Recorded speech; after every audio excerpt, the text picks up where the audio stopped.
नमस्कार। हम सभी पर महाराज जी का आशीर्वाद और बजरंगबली जी की कृपा सदैव बनी रहे।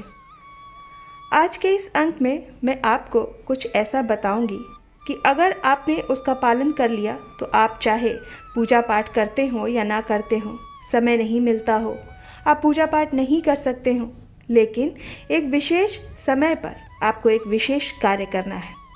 अगर आपने ये कार्य कर लिया तो आप निश्चित रूप से मानिए कि आपको अपने पूजा पाठ के बगैर किए हुए ही परिणाम मिल जाएगा, फल प्राप्त होगा, जिससे आपको सुख संपत्ति, आनंद, यश, मान सम्मान सब कुछ प्राप्त होगा।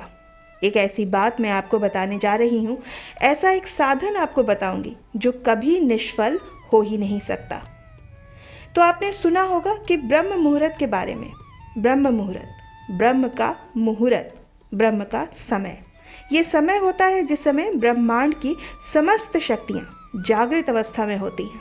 ब्रह्मांड से एक विशेष ऊर्जा, यूनिवर्स से एक विशेष एनर्जी पृथ्वी की ओर आती है।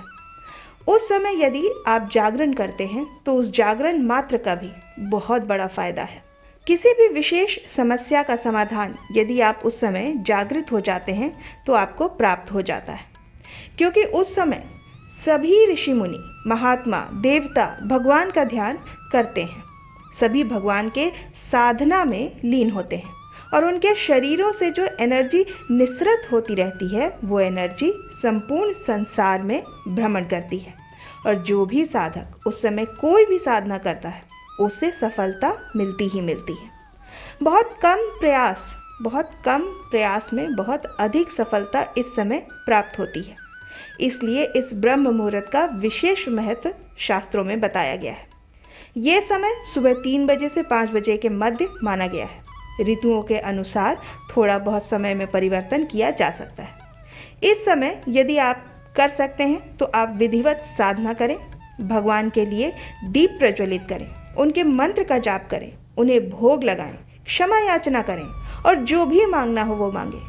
इस समय मांगी गई मांग हर स्थिति में पूरी होती है, क्योंकि यूनिवर्स इस समय आपको देने के लिए ही तत्पर रहता है और देता भी है। बस आपको मांगना आना चाहिए।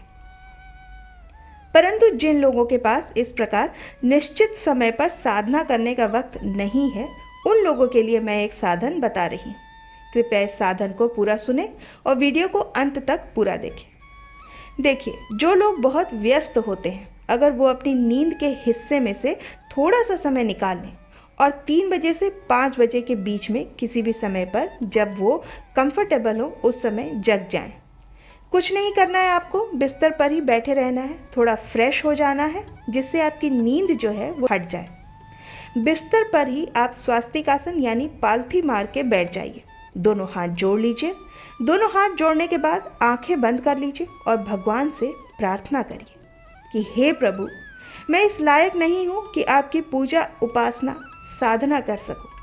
हमारे पास इतना समय भी नहीं है, इतनी योग्यता भी नहीं है, इतनी शक्ति भी नहीं है कि हम विधिवत आपकी पूजा कर सकें। इसलिए हम आपसे प्रार्थना करते हैं कि हे प्रभु, हमारे जीवन को निष्कंटक बनाएं।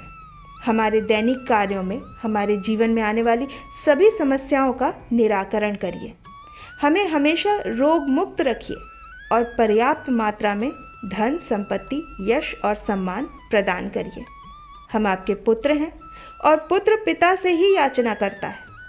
इसलिए हम आपके याचना कर रहे हैं कि हमें ये सब चीज़ें आप प्रदान करें। बस इतना ही करना है आपको। हमारे हृदय से निकली हुई हर बात हमारे सर्वज्ञ प्रभु सुनते हैं और वो समझते भी हैं, क्योंकि वो हमारे पिता हैं। वो हमें देते हैं, हमें मांगना आना चाहिए।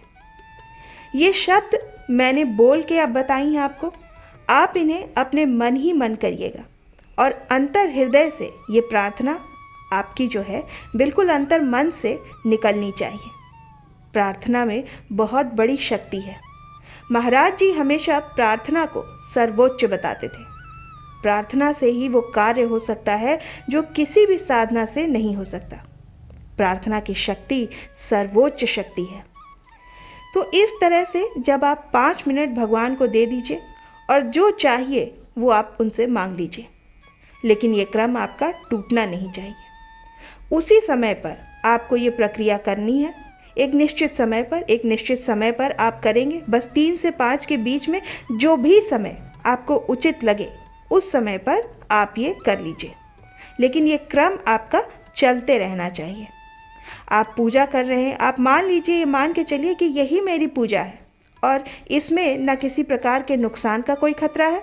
जो कुछ भी है आपको फ़ायदा ही देगा और ये प्रार्थना आपकी फलित होनी शुरू हो जाएगी। अगर आप श्रद्धा विश्वास से इसे करते हैं तो मात्र आप 40 दिन करके देख लीजिए। किसी एक चीज़ को आप मांग लीजिए और 40 दिन आप ऐसा करके 40 दिन आप ऐसा करके देखिएगा कि आपके जीवन में कितना बड़ा बदलाव होता है। आप प्रार्थना को अपने जीवन का एक अनिवार्य अंग बना लीजिए। इतनी शक्ति है इस प्रार्थना में। ये हमने आपको अपने शब्द में बताए हैं। आप अपने मन से अपने शब्दों में गढ़ करके इस प्रार्थना को कह सकते हैं। आप उन्हीं शब्दों को दोहराइए। शब्दों में बार बार हेर फेर या परिवर्तन मत करिए।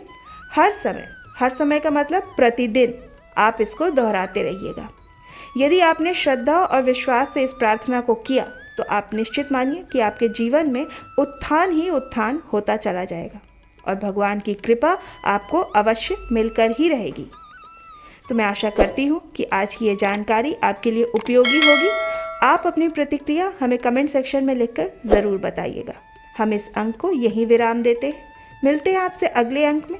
तब तक के लिए जय श्री राम, जय बाबा की।